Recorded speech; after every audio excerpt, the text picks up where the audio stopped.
Welcome to the Finance Committee meeting of the Town of Ayer for February 15th, 2024 at 6 p.m. This is a hybrid meeting. This meeting of the Finance Committee will be held in person at the location provided on this notice. Members of the public are welcome to attend this in-person meeting. Please note that while an option for remote attendance and/or participation via Zoom is being provided as a courtesy to the public, the meeting hearing will not be suspended or terminated if technological problems interrupt the virtual broadcast, unless otherwise required by law. Members of the public with particular interest in a specific item on this agenda should make plans for in-person versus virtual attendance accordingly. This meeting will be live on Zoom. The public may access the proceedings by joining Zoom meeting ID 860-8777-1519 or by calling 929-205-6099. For additional information about remote participation, please contact Carly Antonellis, Assistant Town Manager, at atm@ayer.mass.us or 978-772-8220, extension 100, prior to the meeting. We call the meeting to order. We have one item. I would like to make a motion that we're going to do a small switch in the agenda. We are going to have the Neshoba Valley Technical High School do their presentation first, followed by the presentation by the Storm Water Utility Advisory Group. Second.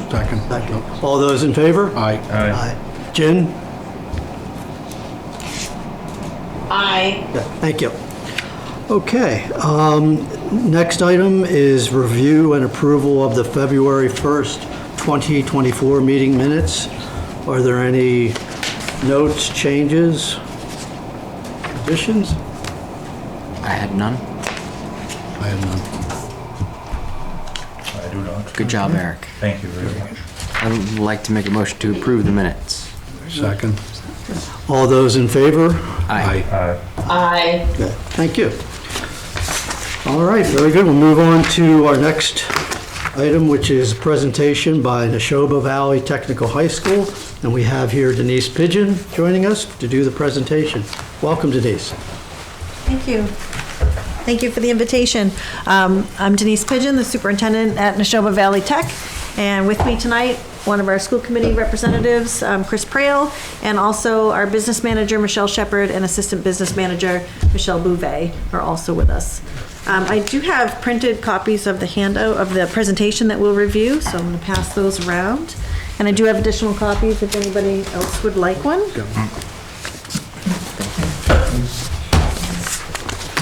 And is it okay if I just present through the slides and you can stop me if you have any questions? Sure. Great. Yes. Would you like me to advance the slides or let you know when a slide needs to be changed? I'm happy to hand over the keyboard. Whatever you prefer. I think she may need the mouse. As the saber. I'll just hit the arrow key. Thank you so much. Great. You just hit the arrow. You just hit the arrow key. Oh, okay.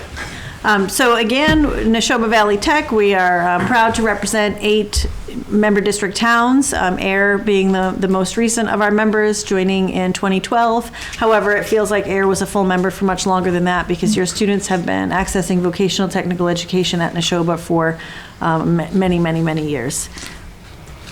We have a 13-member school board, so just to let you know a little bit about our governance, the number of seats that you have on the school board at NVTHS is determined by the number of students that attend the district. So you have one voting school board member, and that is Mr. Chris Prale, and you have one alternate member, Corey Prale, who is a recent grad from Neshoba Tech, so we're very proud of that as well. I always like to share a little bit about the programs that we offer and the percentage of students that are taking advantage of those. As you know, our primary focus is in technical training and technical skill development. Our technical programs, we have 18 of them, are spread into three major clusters: construction and transportation. 47% of our total student population are enrolled in construction programs and transportation programs. 31% of our students are participating in health and services programs, and 22% in arts and technology programs. When you look specifically at the students from Ayer that are attending Neshoba Tech, the numbers are fairly similar, but your percentages are a little bit higher in construction and transportation. So 50% of the students from Ayer at Neshoba Tech are enrolled in construction and transportation, and you see the other percentages as well. So fairly similar to our total enrollment. We also, this is just information that I wanted to share with you and so that the members of the public know as well. We have been actively participating in the CTI initiative, which is a statewide initiative for career and technical initiative.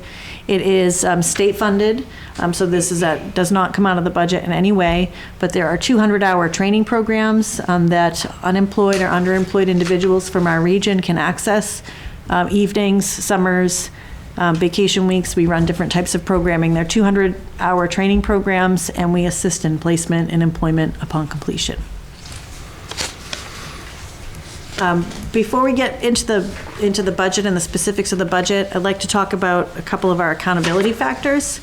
Again, how do we measure that we're being successful? The most important factor in my mind at a career and technical high school is what happens to students after they graduate.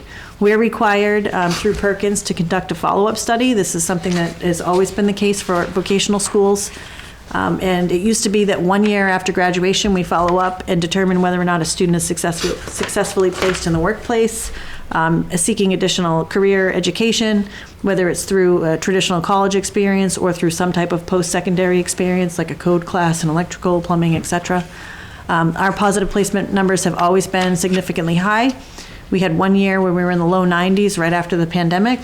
But important to note that is the first year they started collecting the data 6 months after graduation rather than 1 year. So it's not a true comparison starting at 2021. Can I have a question? Sure, yeah. Do you collect the data still at 1 year as well, or is it? No, we've been doing it just at 6 months, but I am thinking about 1 year. And to be honest, 5 years would be, I think, even more important information. So we've talked about it, but the requirement is now the 6 months instead of 1 year. Thank you. In terms of the budget, we do have such a large committee that we do break out into subcommittees to do quite a bit of work. We have a budget subcommittee that is very rigorous. We meet frequently. And I just wanted to share that Chris Braille is a very active member of our budget subcommittee. We've been working on the FY25 budget since October.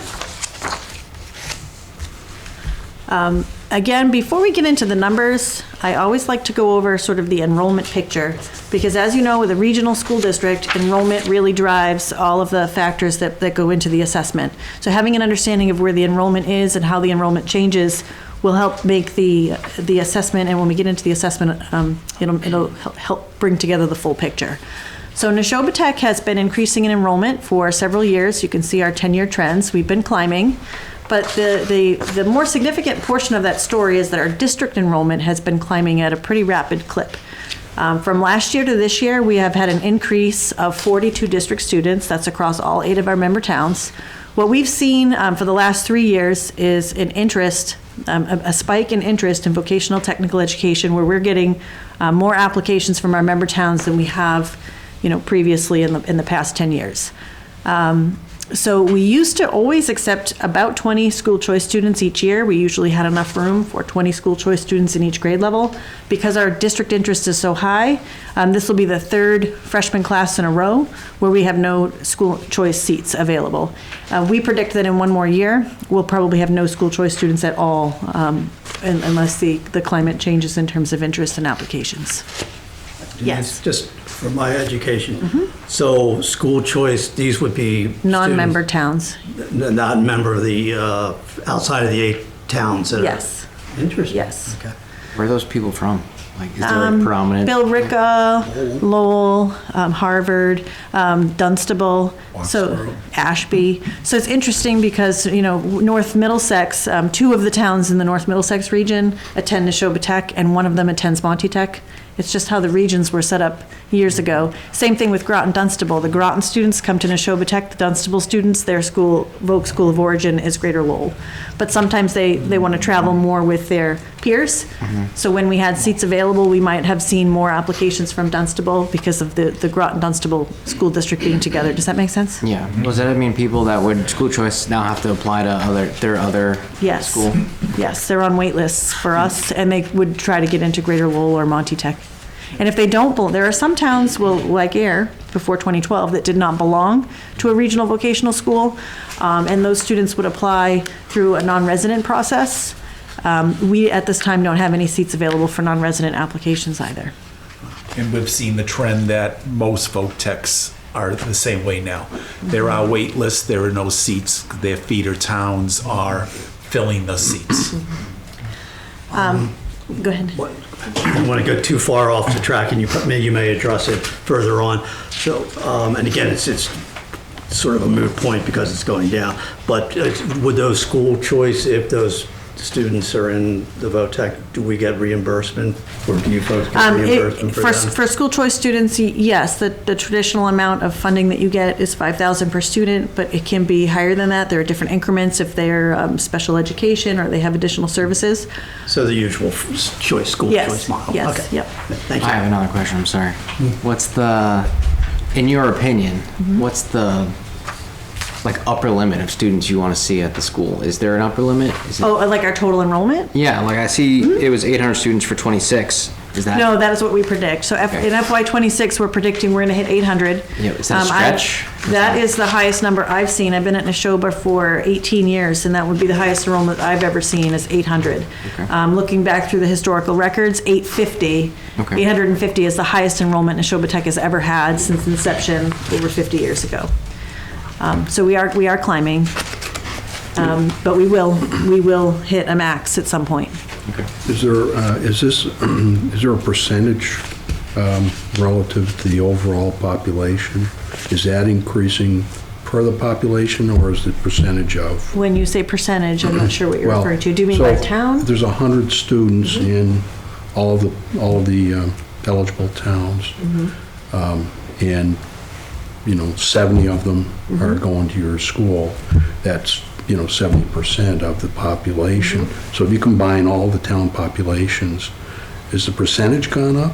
If it was 70, has it gone up to 75, or has it I gone up? think it really depends on the town. I think it's a town-by-town piece, and some years you'll see an 8th grade class from one town that's larger than it had been in the past, so you might see more students Right. coming because the overall population. Yeah. We've just seen an increase in interest, so there are more students that are applying, but it's not unusual. I mean, I think back when I was first at Neshoba Tech, we used to get quite a few students, in particular from Shirley, would come to Neshoba Tech, and we did see that population decline a bit, and it's been climbing for the last few years. But Yeah, I think the pandemic has had quite a big impact on students recognizing the value of vocational technical education as an option. It's something that I've always known. I've been in vocational education since 1997. I've always known how amazing it is, but I think that's been I don't want to say the best kept secret, because we don't want it to be a secret. We want students to recognize the value of what we do. Well, And it's growing. yeah, I have a selfish motive. I'm in the construction business, number one. Great. We can't find people. You'll be happy to So, know we're expanding our construction programs. Yeah, well, and the other thing is that I've promoted to a lot of my students or people that I've Yeah.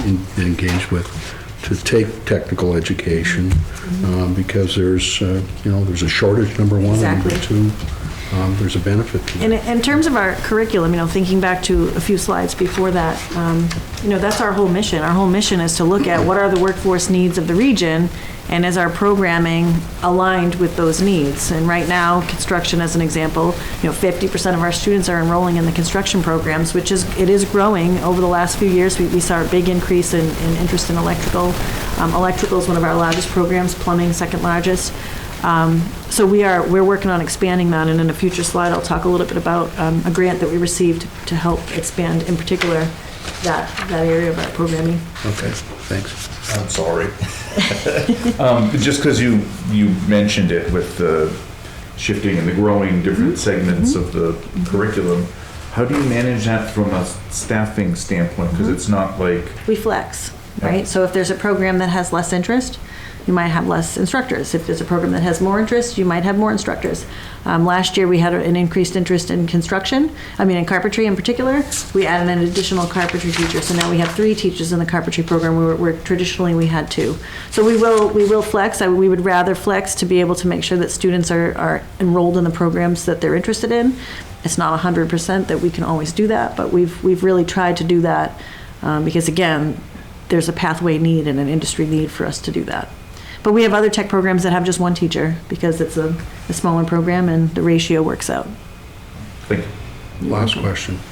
Excuse me. The CTI program, is that funded through? Directly from the state. From the It state? is the most amazing program. For years, we've tried to have more evening school programming, but it was not always cost effective. This is fully funded through the state. There's certain key industry areas that are allowable for CTI programs. You have to have an approved daytime Chapter 74 vocational program. So like we have daytime electrical, which allows us the opportunity to run the electrical at night. It's only 200 hours, which is, much less time than one would spend in a true vocational program. But it's really meant to kickstart the training. We have to have industry partners before we can even start the cohort that have to be willing to interview the adults that graduate from that 200-hour program.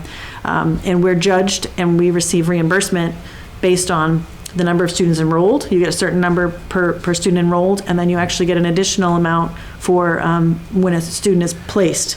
There's another amount that we receive from the state. So the program is fully funded, it pays for the teacher, and we've been running this now for several cohorts. We've actually been able to buy some equipment through these grants to help offset the daytime funds. As an example, we've now been running the auto tech cohort for quite a few rounds, and we now have enough funding through CTI to replace the lifts in automotive. That's a cost that would have been in the budget. So again, the CTI program, it's just been a win-win, and it's really a vector changer for these people's lives, and giving them, a new direction in their future. I'm sorry, I have one more question. Sure. How do you staff that? Most of them are staffed by our daytime instructors have agreed to teach at night. Okay. It can be intense. It's sometimes 5 nights a week for 4 or 5 hours. And then we have a couple of instructors that are actually, retired instructors from other vocational schools or from industry. And I heard you have a construction background, so if there's interest, please call me. We're always looking for teachers. And I'm always recruiting for staff. I'm long-winded, I don't think it'd take it. We need more people in industry who want to come back and teach the next generation. Going on to the next slide, thinking about Ayer's enrollment. Last year, Ayer had its highest enrollment, which in 2022 was 69 students from the town of Ayer. Your enrollment has actually dropped just slightly to 63 for October of '23. The reason why the enrollment shifts are important is because one of 2 things. If you have an increase or a decrease in students, it has a direct impact on what happens with the assessment, the total assessment, and it also has an impact on the total portion of the population. So Neshoba is an interesting vocational district. We don't have a city anchor, so when you look at that pie chart, you can see, we have a pretty good, sampling of students from all of our towns. Chelmsford has historically been our largest town, followed by Pepperell and Townsend. They switch back and forth sometimes between who is larger, Pepperell or Townsend.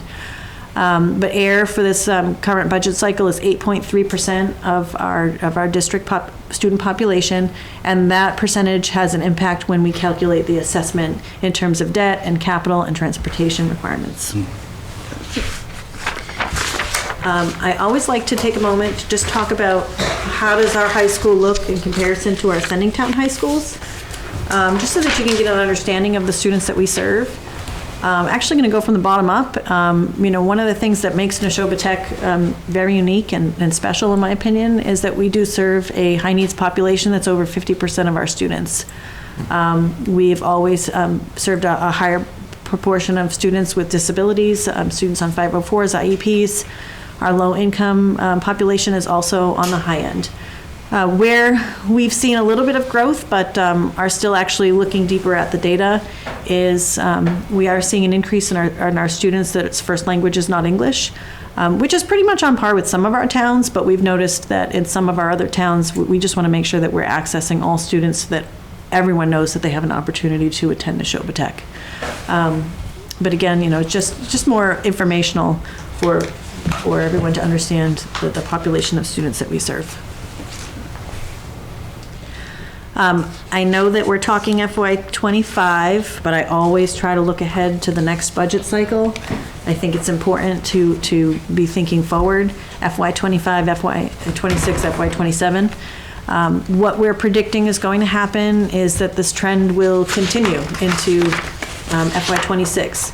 We're going to continue to graduate the last couple of groups of students that have school choice enrollment. And we're thinking we're going to hit 800 and then possibly even higher. So we anticipate 2 years in a row, we're going to see a pretty significant increase in our district enrollment. And then we'll probably start to level out in FY27. In talking about the FY25 budget, we began the process by really looking at the needs that we have and some of the budget drivers. We, again, are over 50% high needs population, so special education funding and staffing is always something we have to look very closely at. During the last year's budget cycle, because we take in students, we build a budget before we actually accept our freshman class, so sometimes we are a year behind in terms of addressing some of the mid-cycle switches that we had to make. We were in need of adding some additional staff this year to assist with the special education population. We had to add some additional paraprofessionals, a couple of case managers. We also had to add some BCBA, or Board Certified Behavior Analyst support of a registered behavior technician. So all of these expenses have been captured in the FY25 budget that we've put together.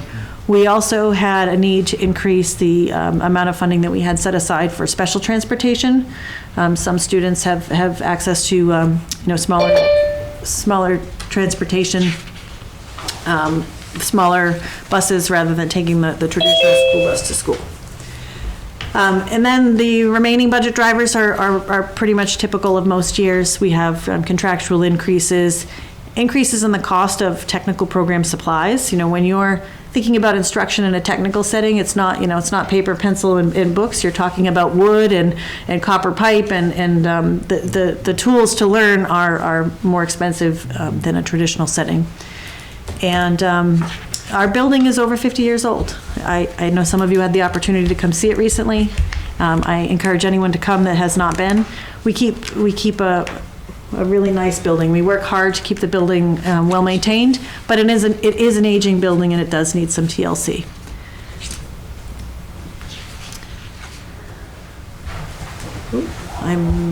For some reason. There you go. There we go. Other things that we think about when we build the budget, again, the capital, as I just mentioned. We also keep in mind that there is a change occurring over the next several years with the required minimum contribution and the state formula as we implement the Student Opportunity Act, and we know that is having an impact on some of our towns. Annually when we budget, there's uncertainty with how much transportation reimbursement we may receive.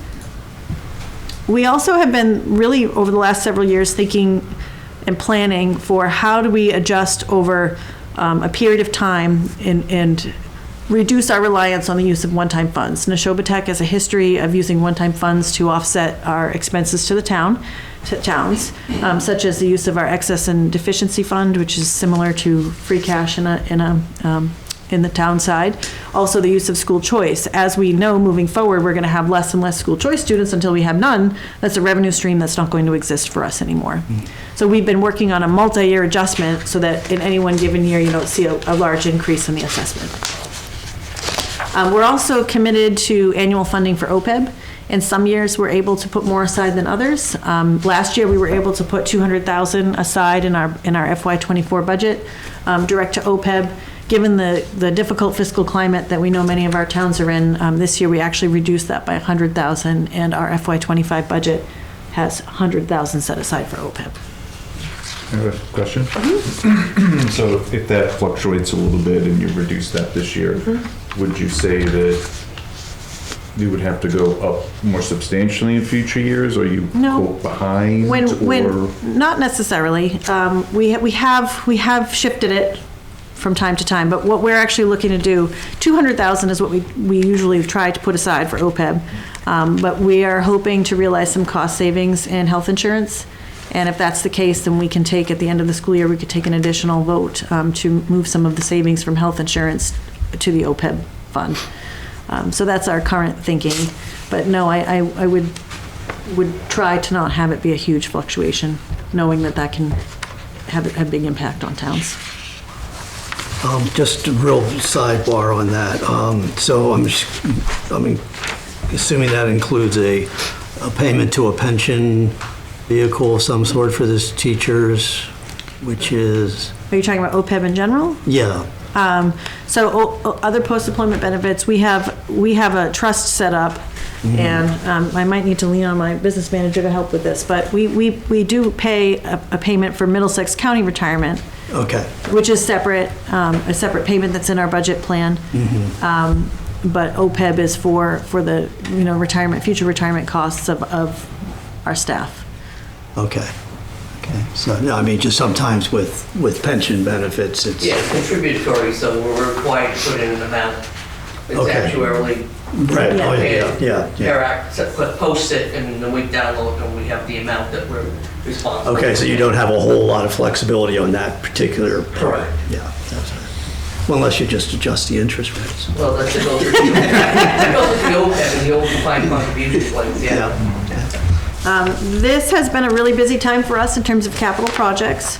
I just want to point out that whenever we get the chance, we do involve the students as partners and our technical programs as partners in the different projects that we're working on. The photo is actually students participating in the construction and redesign of our cosmetology program.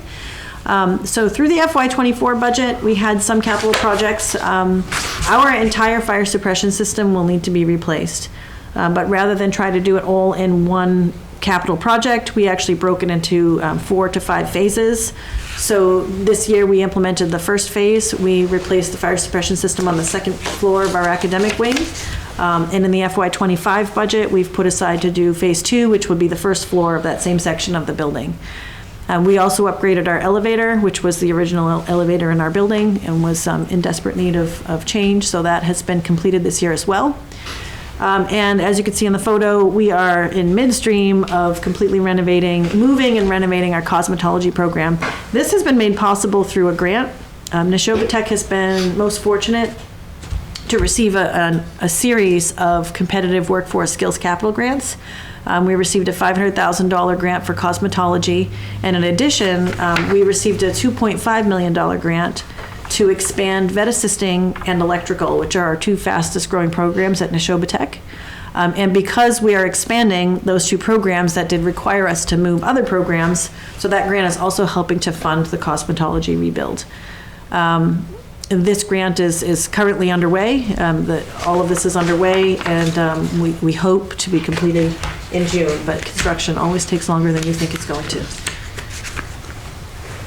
I have a sidebar question. Sure. Totally unrelated. For things like cosmetology, do you get people to volunteer to come in to do stuff? Is that how that It's open works? to the public too. Okay. We It's like have- plumbing, right? You're saying you get copper pipes, but with Yeah. cosmetology, you need someone who needs a haircut? You need clients. We're open to the public. Okay. So we have a very, very good deal on haircuts and other services. Many of our tech programs are open to the public. So cosmetology, our culinary arts program, some of you had the opportunity to come to our restaurant. That's open to the public 4 days a week. Automotive, auto body, residents can call ahead and have their cars worked on. The only thing I would say is you have to have patience, because it's not as quick as if you go to the local place to have your car fixed, because it is a student project. It can take a little longer. So, but it is the only thing that you really pay for is the cost of materials. You're not paying for the labor. It's an instructional opportunity. Thinking futuristically about capital, Again, it's an aging building. We're anticipating that we may have up to 20 million in capital needs over the next 10 years. The biggest piece of that is really HVAC. So all of our HVAC units are beyond their useful life, and we are working diligently to figure out how to move forward with replacement of HVAC. We're researching the possibility of an accelerated repair project and tying the HVAC into that. We're also researching the opportunity to potentially do performance contracting. And I'm hopeful that there may be more green energy grants coming down the line that might actually help us to replace some of our HVAC with more energy efficient opportunities. So if you hear anything in that realm, please send it my way. What we hope to do with this large project that's going to be coming up is to time it with the debt that's coming off the books. So back between 2003 and 2005, we had a major renovation of Neshoba Tech. That's the largest piece of debt that's part of our assessment. That's coming off in a couple of years. So what we would try to do is to time the new debt with the debt coming off to, again, have lesser of an impact on the member towns.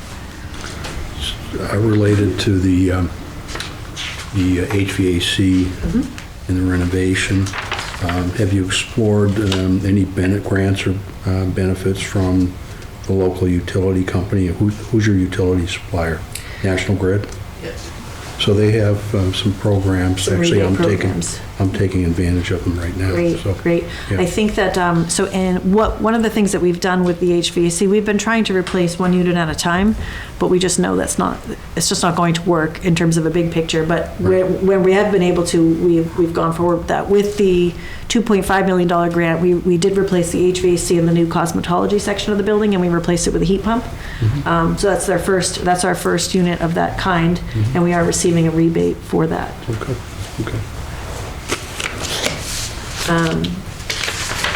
Again, big picture, this is something that when I say it, I still can't believe it. Neshoba Tech has been very aggressive in seeking competitive workforce skills capital grants. The program itself has been a wonderful opportunity for vocational schools, but we have been extraordinarily,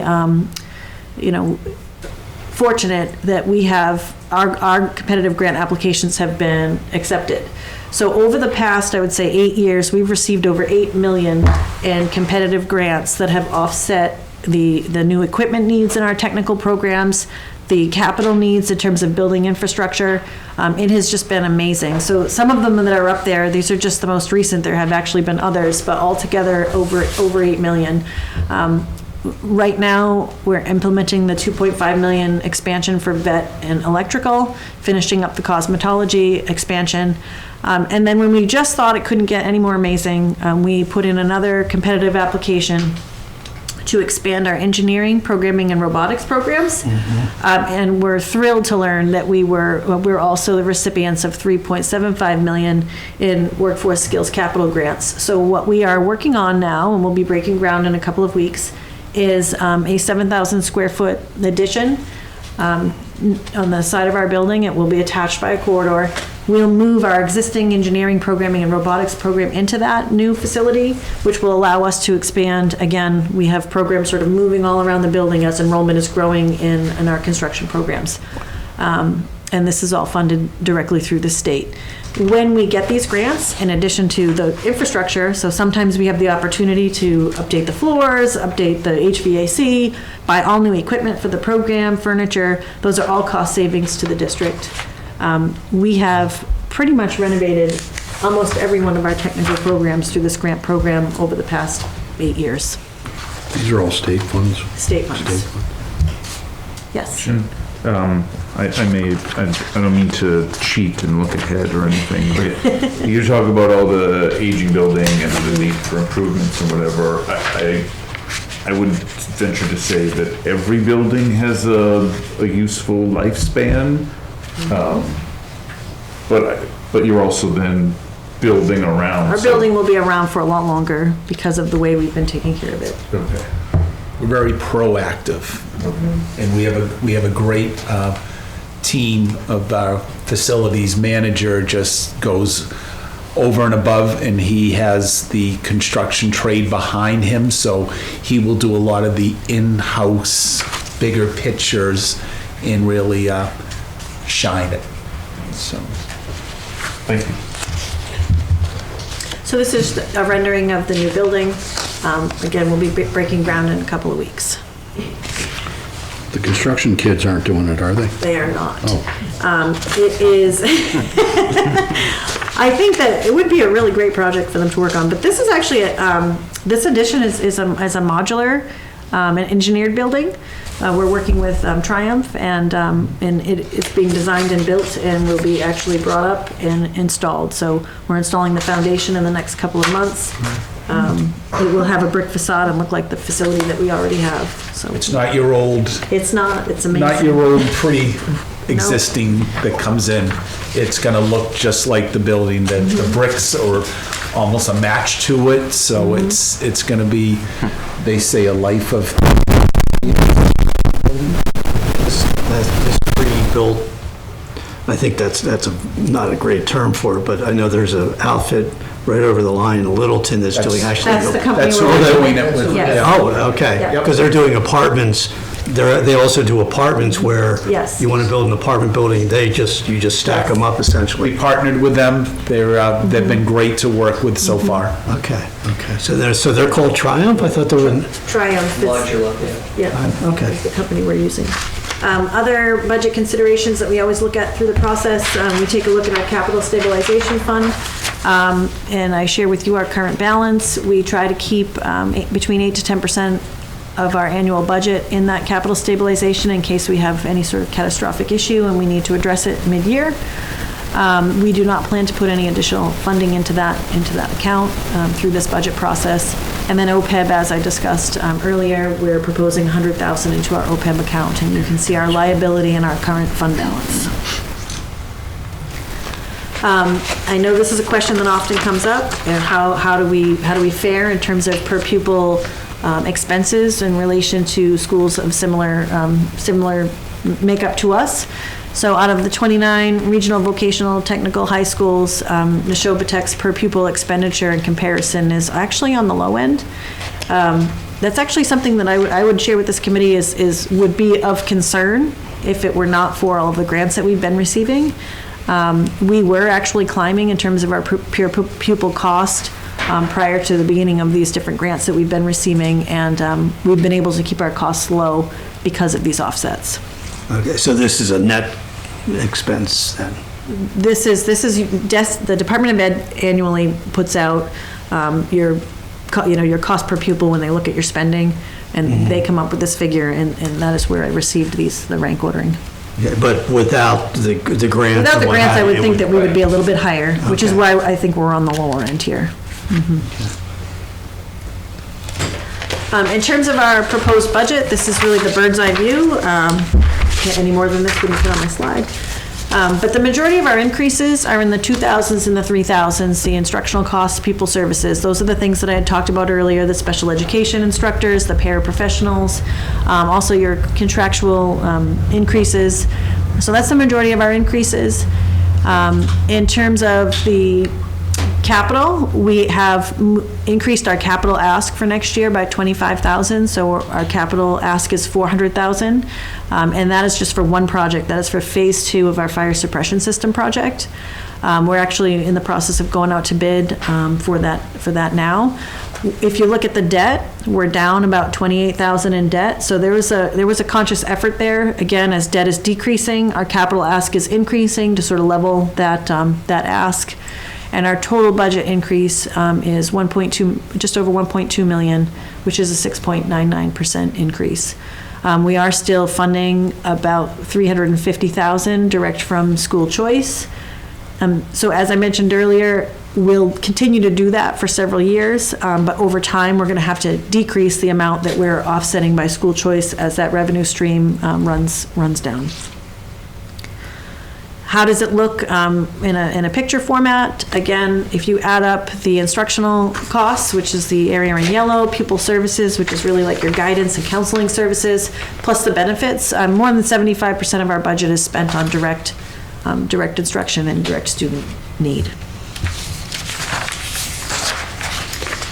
In terms of how we fund the budget, there's really two big buckets for funding.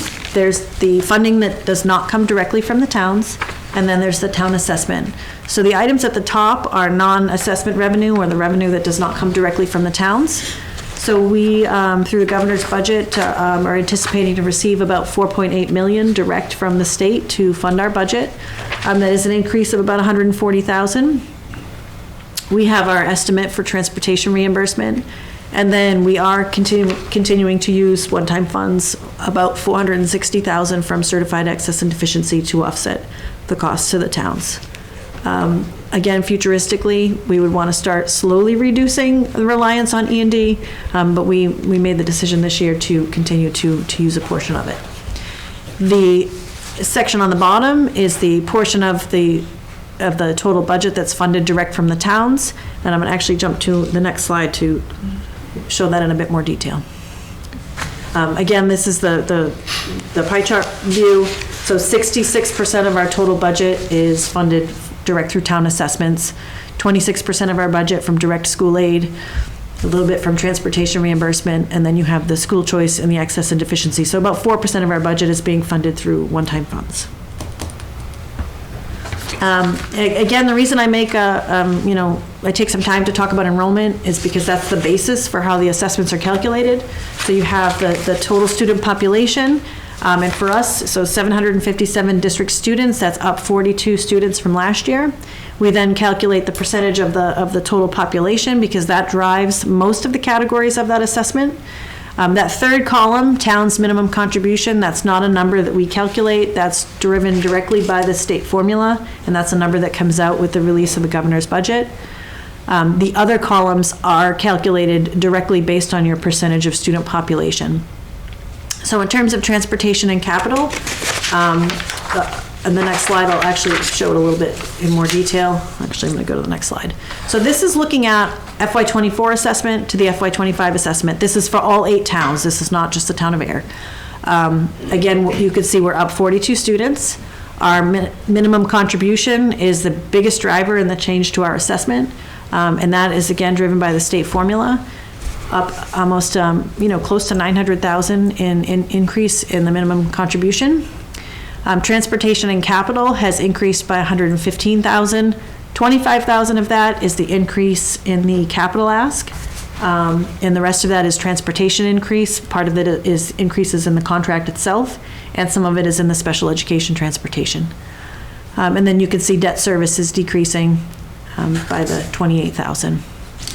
Looking specifically at Ayer, from FY24 to FY25, Ayer is down 6 students. Your percentage of the town population, of the school population, is decreased by 1.33%, which has led to a decrease in your required minimum contribution and a slight decrease in all of the other categories. So your assessment from FY24 to FY25 is actually down $61,995. I can stop here and see if there's any questions. Yes? What is the assessment? What is the basis for that? I'm new to this, so you're going to have to forgive So the me. assessment is essentially the ask of Ayer. Your assessment is the total bill to the Neshoba Tech from Ayer, and the assessment is based on the columns that you see up on the screen. There's a number that comes direct from the state. Yep. We have no control over that number. It's based on the formula. Right. And then those other columns are tied directly to our regional agreement that our towns fund the transportation costs that are not covered through reimbursement from the state. And you fund the capital expenses on our building Okay. and the debt. And the additional assessment is any additional funds that we're asking that are over the required minimum. Okay. So these are all things that are in the regional agreement that the town of Ayer agreed with Neshoba Tech and so did the 7 other towns. Okay. So the assessment is independent of the agreed amount, or is that? No, this is Part of the it. This is your, agreement. this is Okay. it. Yeah, All right. for the annual for FY25. Got it. So the warrant article, Go ahead, Jen. Sorry, I wait till the superintendent finish, sorry. that's okay. I'm good. Okay, sorry. I have a non-budget related question. I was trying to convince a friend to encourage her son to apply to your school, and she told me that her son thinks that your school has a drug problem. It's only people with, drug habits will go to your school. Would you mind commenting on the sort of, drug issue in your school versus other public schools, say Ayer Shirley Public School? I would encourage any member of the public, parent, student, anyone to come visit our school during the school day to see it in action. I wouldn't base decisions on educational future from rumors, to be honest. I wouldn't. We're a typical high school, but no, I would not say that we have a major issue at our school. Thank you very much. But I would really suggest anyone who might be concerned, come take a tour during the school day and watch students in action, learning by doing. They're building mock houses, they're plumbing bathrooms, they're cutting hair, they're cooking food. They're very busy and engaged. I think it's definitely worth a see. And I think that's where technical education gets the black eye, because years ago it was the dumping grounds for the problem kids and the kids that couldn't survive in mainstream education. So it's had that black eye for a long time, but as Dr. Pigeon said, the pudding is where the pie is. Come on over. I've had a son that recently graduated from there, and I cannot say enough good things about the place. Mm-hmm. And I would say, look at our data. We have some of the highest graduation rates in the state. We have the highest positive placement post-graduation rates in the state. Our chronic absenteeism is incredibly low. That's an issue that's statewide that folks are struggling with, is how to get kids to come back to school and be engaged in school. Our attendance is top-notch. It's over 95%. Students want to come to school. And we're not struggling with some of those issues that the rest of the folks in the state are. But I appreciate the information. I have a question. Thank you very much.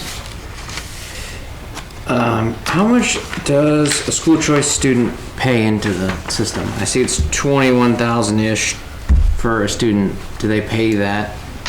So when you receive a school choice, when you have a school choice student, there is the state will calculate the payment that will come direct to the school. Okay. And the base of that payment is $5,000 per student. Okay. And then there are additional increments, so you might get as high as $9,000 for a student if they receiving certain services, special education services. So it's not the full amount, but that is why you would not want to fill your school with all school choice students. But to have, for us, when we did have school choice, we used to have a set number of seats. And if you're going to have a class of 15 and you take in 5 school choice students, you're funding that class anyway, and this additional revenue stream can actually offset. But it is important for school districts to balance that amount of school choice, because if you take in too many, you could be causing concern with financing. But to have some school choice is actually, from a revenue perspective, positive. So that's why we used to limit our seats to 20 per grade, but now we can't even do that. Who determines the rate? The state. The state? And that rate has not changed. And as long as I've been at Neshoba Tech, that is something that does need to be addressed, but has not been taken up. So that'd be one way to reduce your budget, right? For us, no, because we don't have any school choice students anymore. School choice from the other town? We don't, again, it won't be something that Neshoba Tech would even be thinking about in the next few years, because I don't think we're going to have any seats available. Understood, yeah. The last couple slides, again, we just always like to say thank you to our cooperative placement partners. Juniors and seniors, if they meet the credentials, can actually go out to work on their technical week and start earning hours out in the field. If you're aware of any businesses in Ayer that want to continue to join in our partnership, there's a lot of opportunities to get involved. So a co-op placement would actually be hiring students.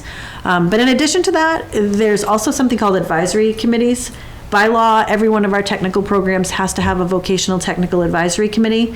We look for members of the industry to be able to serve on those committees. We get together 2 to 3 times a year.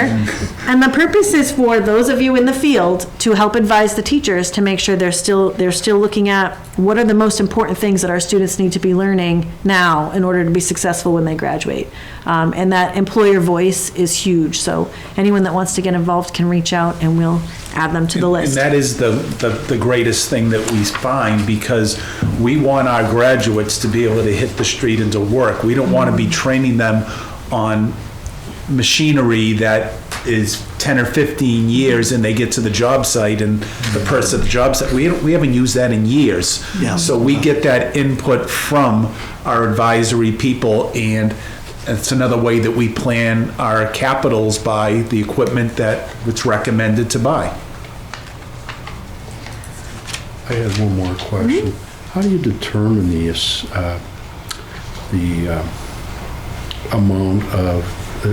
amount of money per student?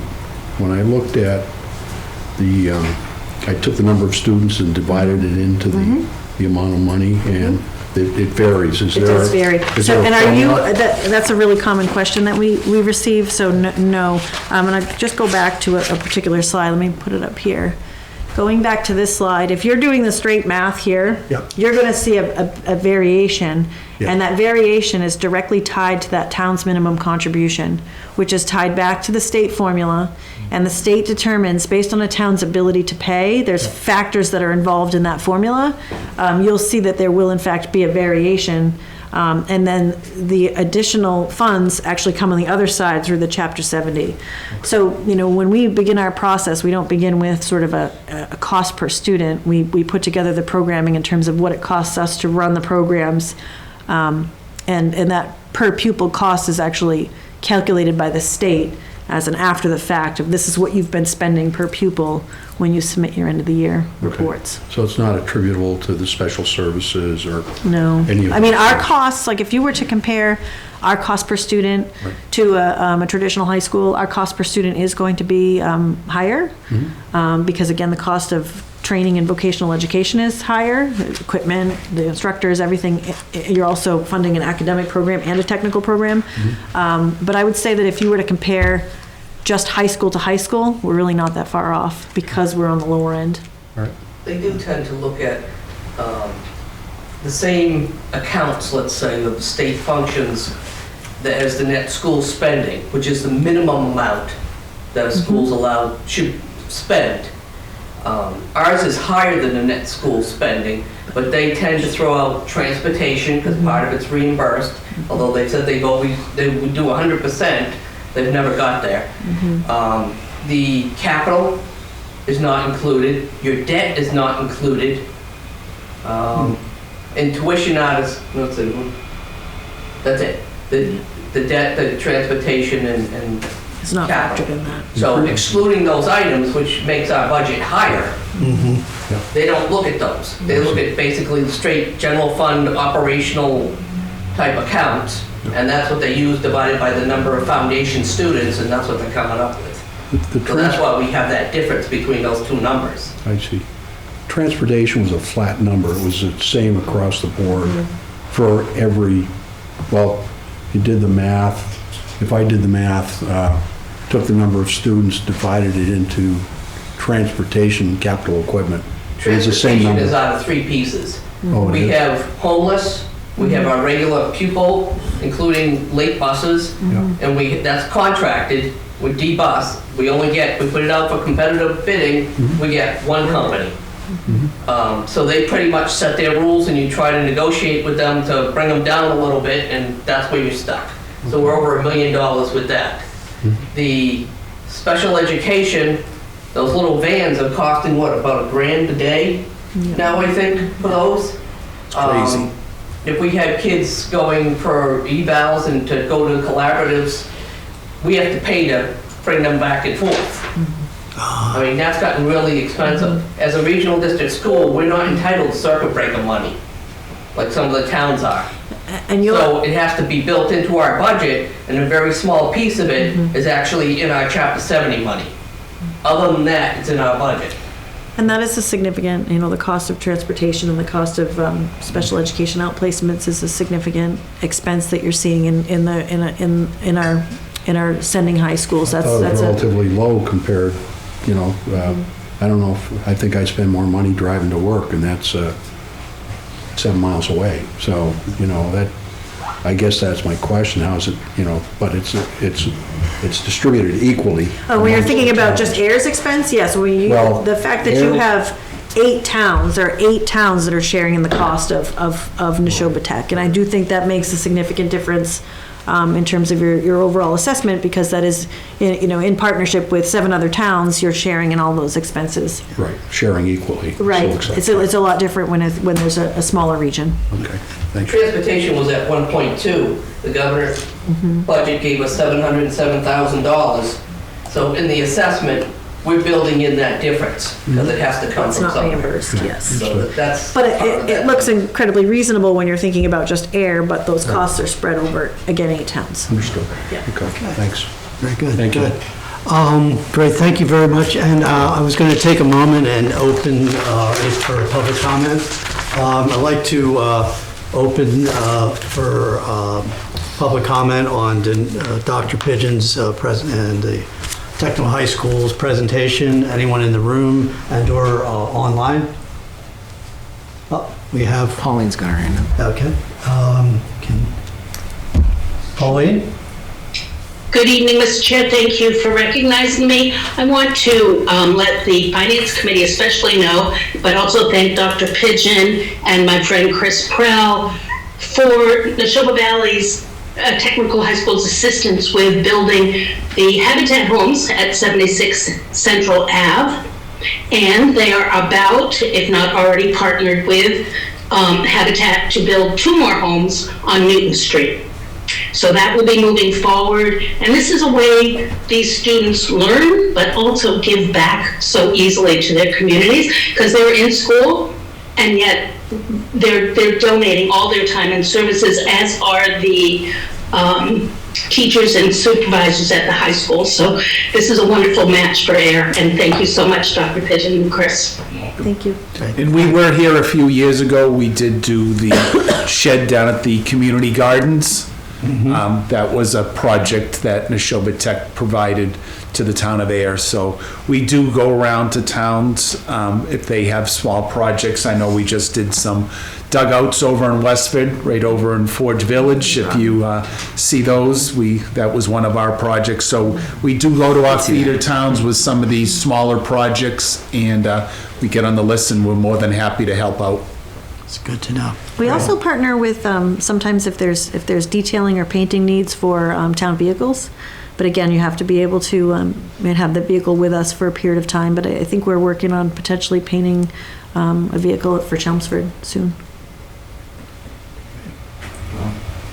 Okay. Thank you very much. I don't think there's any other, Pauline, any other comments from? Like I said, Very good. gentlemen, I empower you at some point to please come over and visit us. We'd be Yes. more than happy to treat you to a nice lunch with our students making the restaurant over there. It's one of the best kept secrets in the town of Westford, our little cafe over there, and show you the workings of the school during the day. I think you'd be very surprised and what the good things that are coming out of 100 plus Littleton Road. Yes. Thank you. Thank you. Very much for your Great. attention. Thank you very much for your time and you've done great work. Thank you. Okay, I'd like to keep things moving. We're going to move to a presentation by, for the Stormwater Utility Advisory Group. Hold on.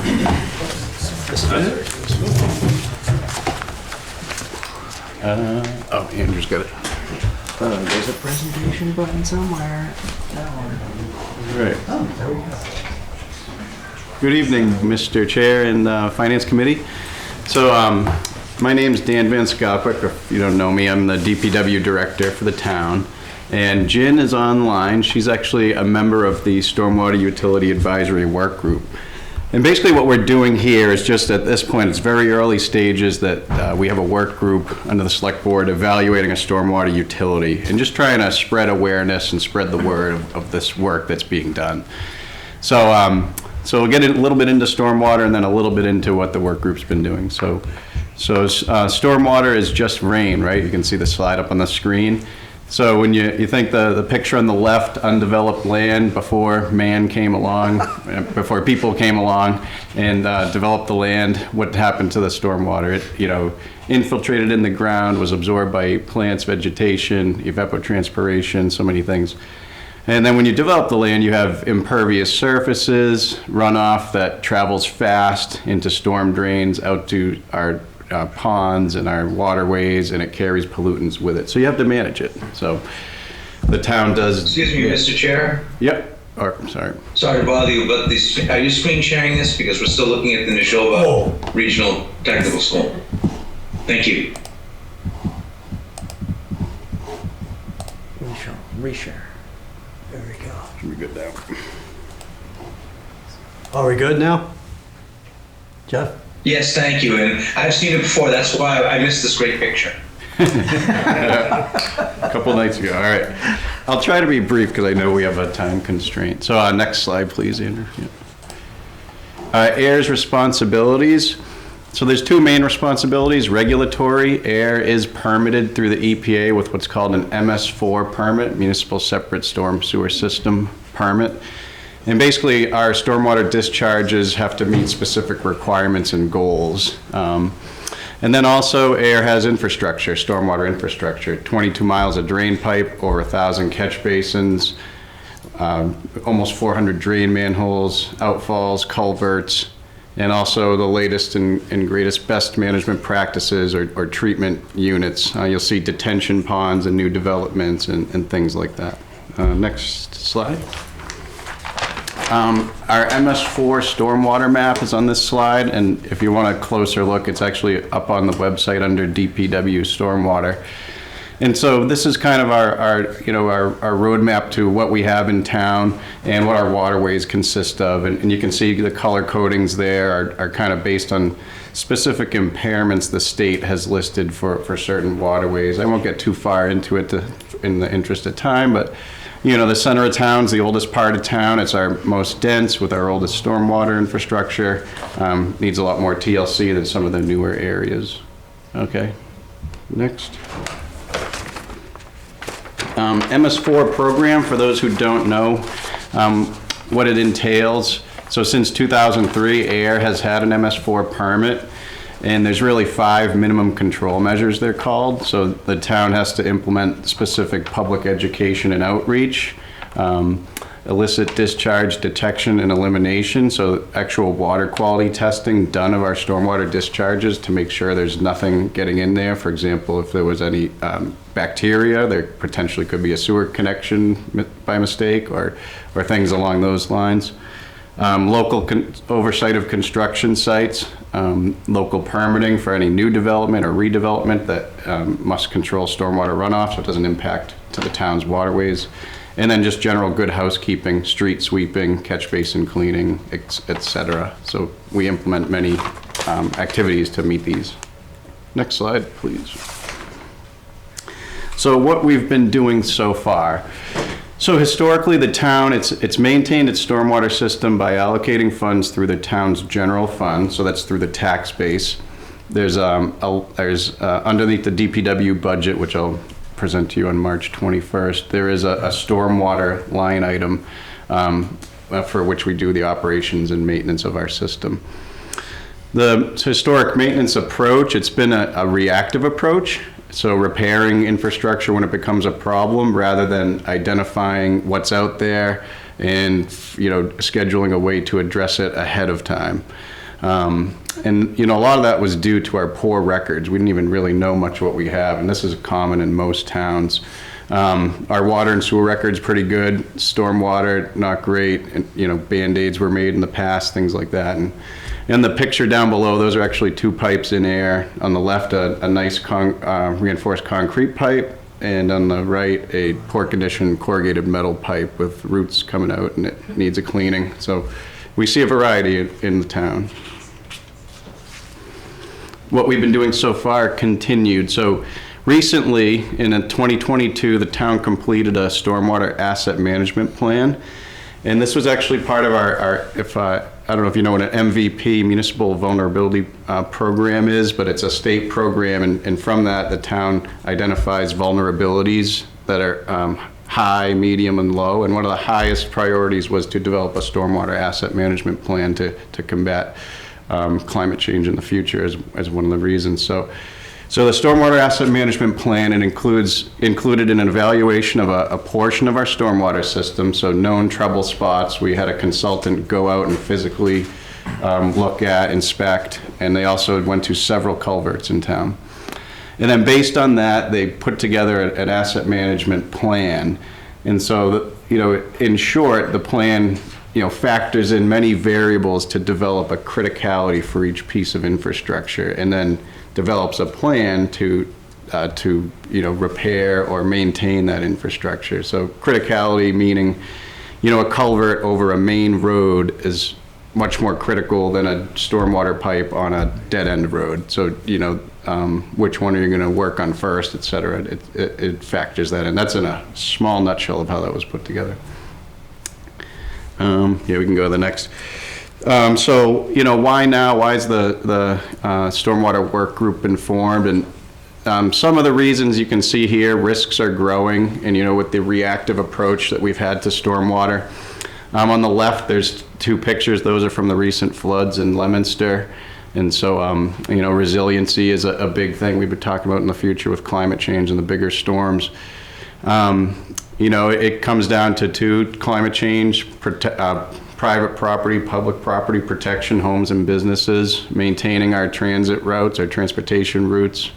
And then on the bottom right here, circled in green, is actually a culvert in Ayer. It's Groton School Road over James Brook, and with estimated replacement cost around $3 million. So on here you can see, I don't know if some of you have seen the West Main Street bridge over Nonokoikis photos I've had in the past. This is very similar construction.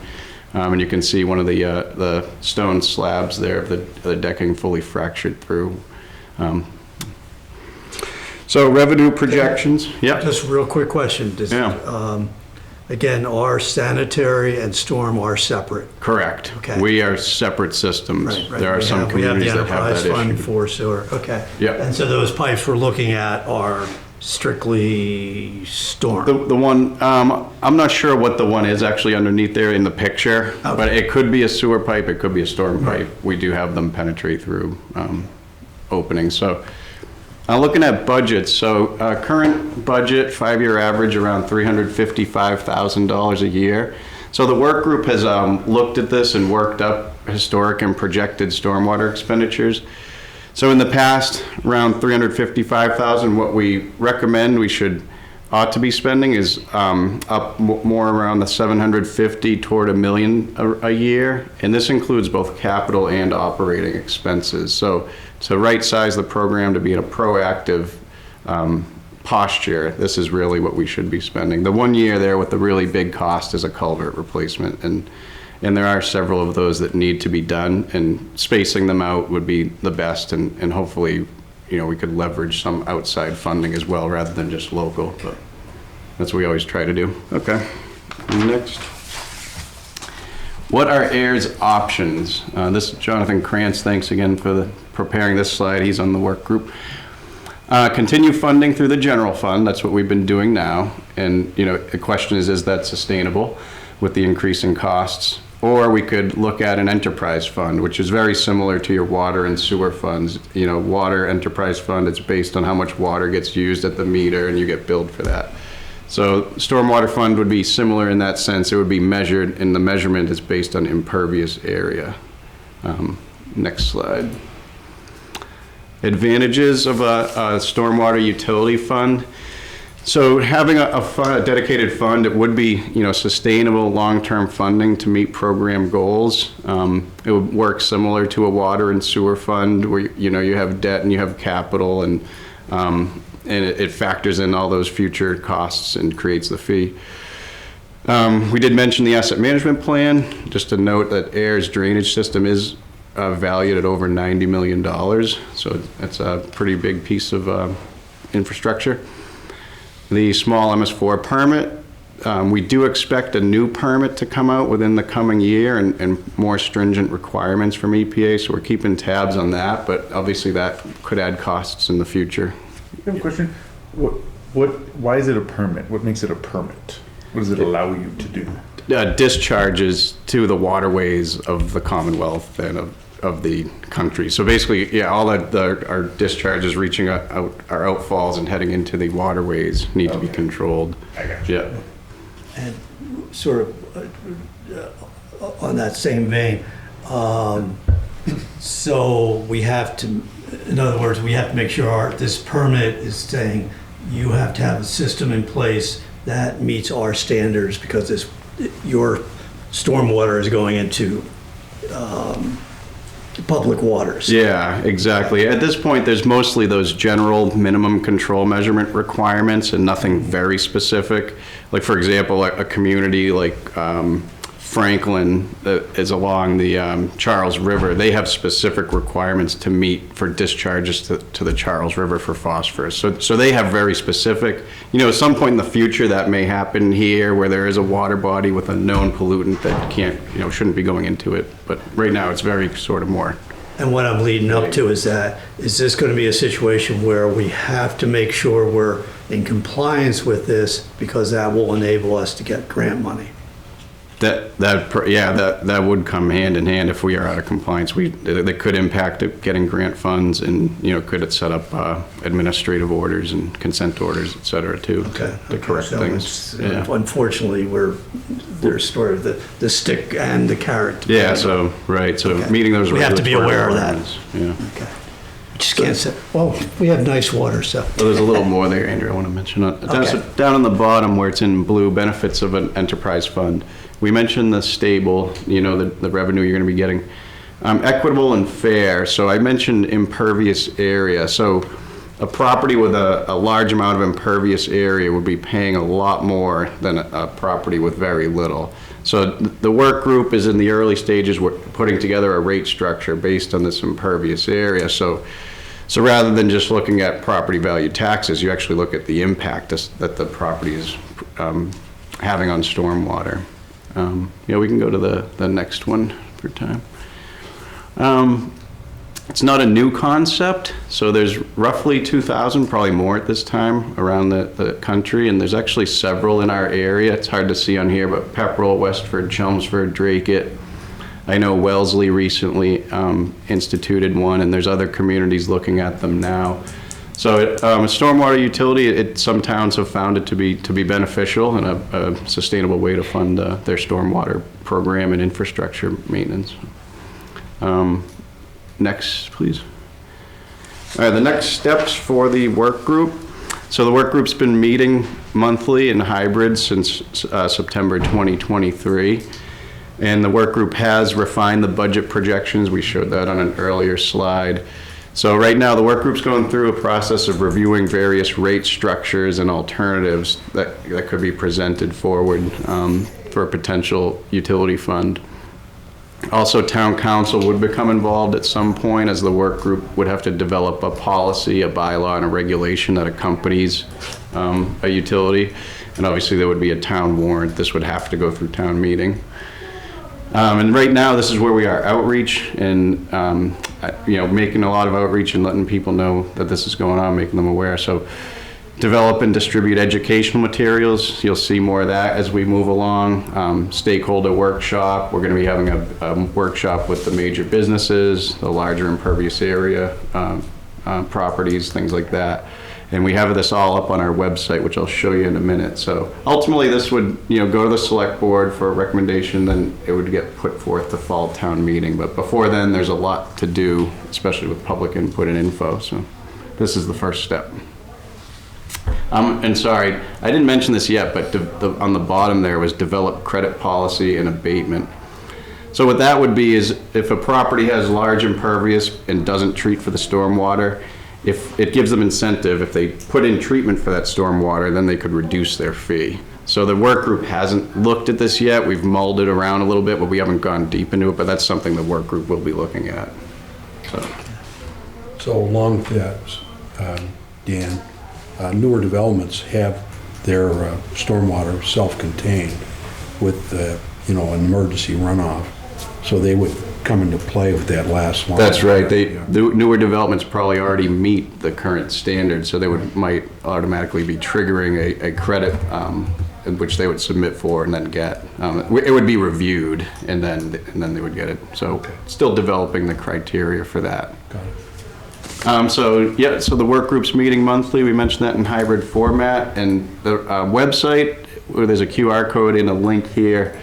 It's a repository, has all frequently asked questions. It has meeting information, lots of good info up there if anyone's more interested in details. And one other plug, on February 28th, 6 p.m. at the Ayer Library, there's going to be a presentation by Stephanie Covino of Blackstone Watershed Collaborative, and basically going to be talking about climate change and stormwater, and there'll be refreshments for that. So we're going to get some promotion going for that. So refreshments usually help get people. But I appreciate Jen. Thank you for your help on the work group. It's been great, and I appreciate the committee letting me spread the word tonight. And any questions, you can reach out to me, and I'll get them to the work group, and we'll go from there. But yeah.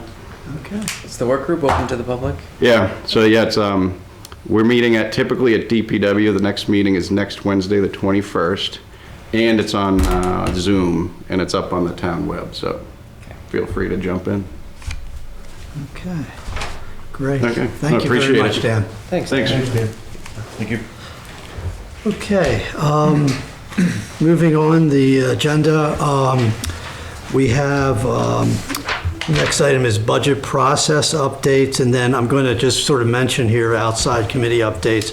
I was going to just throw some general items out, and as I stare right at him, Robert, if you could jump in with any comments on this. I think the big thing is that the second draft of the budget is going to be available tomorrow, correct, Robert? And that'll be emailed out to us. And then that's going to then also, you mentioned today at the buy board, the warrant, the draft of the warrants is going to be out. Yes, so Mr. Chair, Yes. sort of coming attractions real quick on the budget process. Okay. So tomorrow, we'll be sending draft 2 of the budget to the FinCom and the Select Board. It'll also be in the Select Board meeting packet tomorrow afternoon. On Tuesday, February 20th, at the Select Board meeting, under my report, I'm going to briefly talk about draft 2 as far as what's changed from draft 1 to draft 2. And I'd be happy to come to any FinCom meeting with that and make sure you get the material. At the same time, on February 20th, and the FinCom will get this memo tomorrow because you'll be copied on it, I'm going to provide the board with a brief update as the town meeting warrant is under development, a summary of the various warrant articles and topics that we anticipate and know of as of February 16th. Okay. And then just 2 other coming attractions. We're looking to do the second public budget forum on Wednesday, March 27th at 6 p.m. Okay. That'd be in person here with a Zoom component for the public. It'll be a joint meeting like we did before with the Select Board and the FinCom. More promotion to come, and be looking for your input on topics. Okay. And lastly, some of you know March 19th, so that's Tuesday, March 19th, as part of the Select Board meeting, as they're the Water and Sewer Commissioners, the Rate Review Committee will be making their recommendation, and that it'll be in the form of a public forum on March 19th for the FY25 water and sewer rates. And lastly, and I promised lastly, I forgot, also on the 20th at the Select Board meeting, we will be doing just a brief update on the FY25 capital plan. And if you go to the capital planning webpage or to the budget webpage, all of the capital plans, and the chair knows this as he's been involved on the committee. All of the material is on the website. We're just going to do a brief update on that on Tuesday. Thank you, Mr. Chair. Great, thank you very much, Robert. Thanks, you hit the nail on the head as usual. And this is why I sort of to the committee, why I was looking forward to the committee updates. Let me back up. So the rate review, the outside committee, so that is going to be sort of come to a head on this, the forum on Tuesday, the select board meeting on March 19th. The capital plan committee is pretty well set, and again, that'll be addressed on the 20th. By board, we did today, correct? And I think there's one more meeting, another meeting on the by board scheduled. Yes, for March 14th. Gotcha. Okay. And we heard about the stormwater, so I think that's good with the outside committees. Any other updates on outside committees? I think we covered.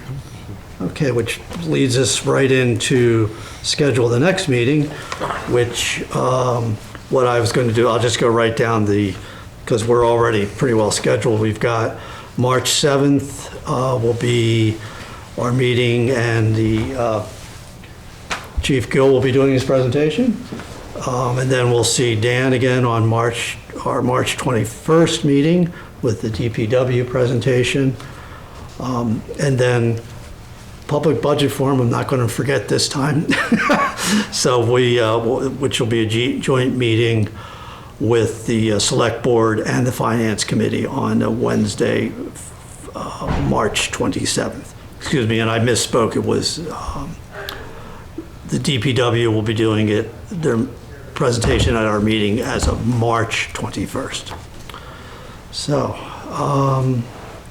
I think that is that. Anything else for meeting? Noting? I don't think so. Okay. Looks clean. Good. Just going to open it up for any public comments, either in the room or online. I guess Dan in Dan's presentation, I felt like one slide went through a little too fast, where he talked about the advantage of he thinks the enterprise fund is a more fair way to assess the stormwater needs. And because he said that it's depending on, it's basically like how much it's similar to like how much you use, how much you pay. So like if you discharge more, then you pay more. So it's more fair than, based on property value. Because for property value, if you're, say, not for profit, you don't pay property, but then you actually still contribute to stormwater discharge. So you should, pay for that. So if you do in the enterprise fund, then they will have to pay some. I don't know how they will come up with the funds, but that's, at least the idea. So I felt like I like the enterprise fund idea because I do agree it's more fair. So anyway. Good, valuable input. Oh, good, thank you, Jen. Okay. Not hearing any calls for public comments. I think we're at the end. I will Make a motion to adjourn. I'll second. All those in favor? Aye. Aye, aye. Good, very good. The meeting is adjourned as of 7:20. 7:26 p.m. Thank you.